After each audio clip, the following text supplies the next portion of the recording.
Sun Risers Hyderabad పేరు చెప్పగానే అందరికీ ముందుగా గుర్తొచ్చేది ఆ ఫ్రాంచైజ్ సహ యజమాని కావ్య మారనే. 2018 నుంచి సన్ రైజర్స్ సీఈఓగా వ్యవహరిస్తున్న కావ్య మారన్ ఐపీఎల్ వేలం మొదలుకుని ఆ జట్టు వాడే ప్రతి మ్యాచ్ లోనూ కనిపిస్తారు. ఆమె హావభావాలు ఎప్పుడూ వైరల్ అవుతూ ఉంటాయి.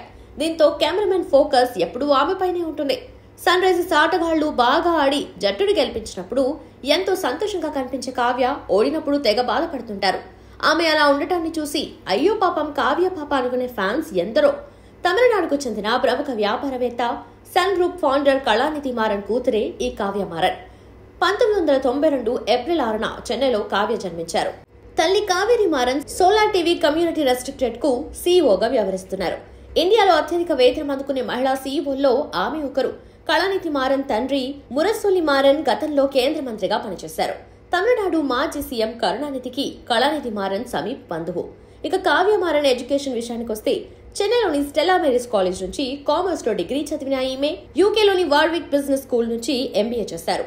33,000 కోట్ల సన్ గ్రూప్ వ్యాపార సామ్రాజ్యానికి కావ్య మారన్ ఒక్కరే వారసురాలు. జన్ భారత్ టైమ్స్ రిపోర్ట్ ప్రకారం కావ్య మారన్ ఆస్తుల విలువ 417 కోట్లు.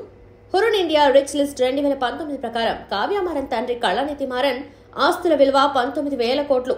సన్ రైజర్స్ తో పాటు సన్ టీవీ నెట్వర్క్ వ్యవహారాల్లోనూ కావ్య మారన్ చురుగ్గా పాల్గొంటారు.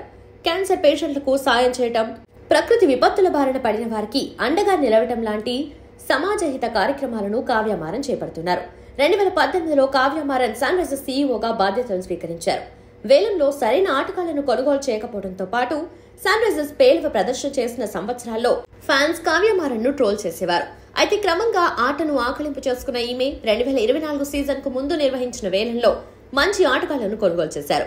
అంతేకాదు సౌత్ ఆఫ్రికా T20 లీగ్ లో సన్ రైజర్స్ ఈస్టర్న్ కేప్ జట్టు వరుసగా 2 సీజన్లలో విజేతగా నిలిచింది.